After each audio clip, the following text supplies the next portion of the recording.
सेवलि महिलारिखौनो जोंनि बे एलेकाया आसा खालामदों आरो जोङो बिथांनोनो बहर होगोन। BPF long live, long live, long live. BPF long live, long live, long live. Hakrama Mohallari Jindabad, Jindabad, Jindabad. Hakrama Mohallari Jindabad, Jindabad, Jindabad. गोदानै आसाम बिधान सभा बिसायख'थियाव जोंनि सा क'क्राझार 3 नं सा क'क्राझार समस्तियाव जोंहा माने जोंनि बे एलेकाया माने जोंहा सेवलि बायदौ जिहेतु मा होनोमोनलाय शिब सारनि बिसि अनजालि बिसि सेवलि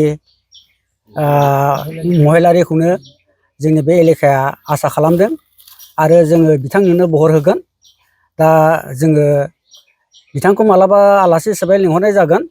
दा बिनिखायनो जोङो बेखौनो रायजो राजाफ्रा बे एलेकानि रायजो राजाफ्रा सेवलि महिलारिखौनो आसा खालामदों आरो जोङो आगोलनि जिहेतु जोंहा बिपिएफ हान्जानि प्रमिला बायदौ दा जोङो बिथांखौ एसे बैसोबो जाबाय। दा जों बिथांखौ माने जिरायनानै थाजानो लुबैबाय आरो बिथाङा जिरायनानै जाहाथे जोंनि बे दानि गोदानै जिहेतु केन्डिडेट जानो नागिरनाय जाहाथे बिथांखौ मदद होयो आरो सापर्ट होयो जों बेखौनो बांसिन आसा खालामदों आरो। दा जोङो जोंनि बे एलेकानि रायजो राजाफ्रा दा गोबाङानो जोंनि सिगाङाव बुंबायदों जोंनि बे एलेकानि मानसिफ्रा जे जोंहा सेवलि महिलारिखौनो होथारनांगौ आरो बिथाङा जेरैबायदि मबाइलफ्राव बा इउटुबफ्राव नायनानै जिहेतु बिथाङा रायजो राजानि थाखाय गाहामनि थाखाय लामा सामा दालांफोरखौ मावनानै होगोन होननानै बुंदों। दा बिथांनि बे भाषणाव जोङो बे एलेकानि मानसिफ्रा जोबोद मोजां मोनदों आरो बेल' नङा जोंनि बे एलेकानि रायजो राजाफ्रा ओरैबायदि आसा खालामदों आरो जोंनाव माने बिसिडिसिया देरद्रायो। बे देरद्रायनायाव कारिगाव थारं सेरफांनि गेजेराव जोंनि सा ओनसोलाव कारिगावल' जानांगौ। ओमफ्राय थारंआ जाहैबाय थुब्ला जानांगौ आरो थारंजों आरो कारिगावजों मोननै जानांगौ आरोखि बे मोनसेल'मोन नालाय। दा जोंनाव जेखि जिनिस सफैया एखेबारे राननो थोआ।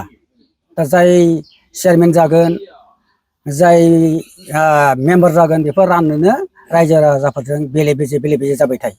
दा बिनिखायनो जोंहा जिहेतु सेवलि बायद'आ आसाम बिधान सभानि एमएलए जायोब्ला बिथाङा जाहाथे जोंनि गांनाय उखैनायखौ सुफुंलांगोन जों बेखौ आसा खालामदों आरोखि। आरो जोंना ओरैबायदि मोनसे माखासे बोराय आरो बुरिहानो मालाय सेल्फ हेल्प ग्रुप आरोबाव दानि अरुण'दयआ बिस्रा मालाय आजां 1012 मोनो। जों बोराय बुरि बिधवा पेन्सना मानो 250 जाबाय थायो। दा नंखायनो बे बोराय बुरि पेन्सनफोरखौबो जाहाथे स्टेट सरखारजों सावरायनानै जाहाथे बारायहोनो हायो। दा जों रायजो राजाफ्रा बेखौबो आसा खालामो आरो।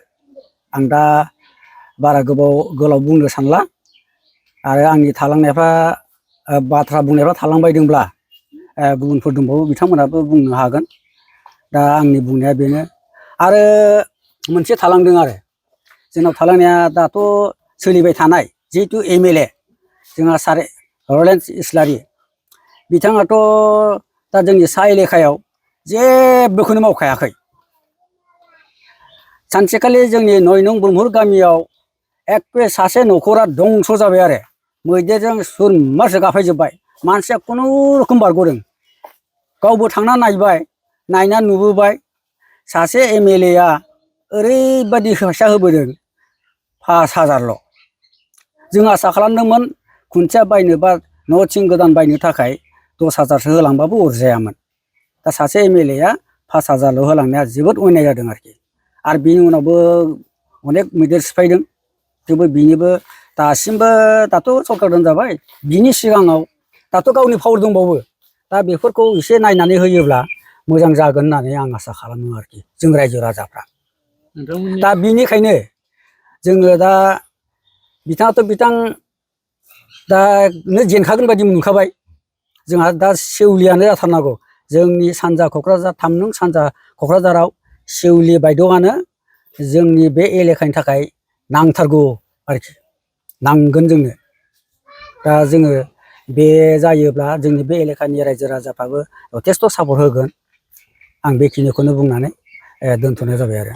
जोंनियावथ' बिथाङा जुदि टिकेट मोनोबा जोंनाव गैयाबाबो 100आव माने 100आव 75 मोनखागोन आरो बे सियर खाथार।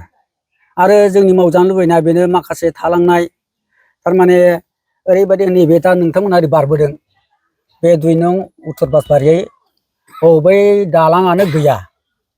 बेखौ कालभार होयोबा जथेस्थ' बे लाइब्रेरियाव फैनो रायजो राजाफ्रा सुबिदा जागोन आरो जोंनाव हरैहाय आवदां बाजारनिफ्राय एखेबारे सानजाहा नोंसोर नाहरबा सोनाबहा नाहरबा नुहुरो बे सोनाबथिंजाय एखेबारे गारिबो थांजाया बालबो थांजाया दा बे रोखोम अबस्थायाव दं।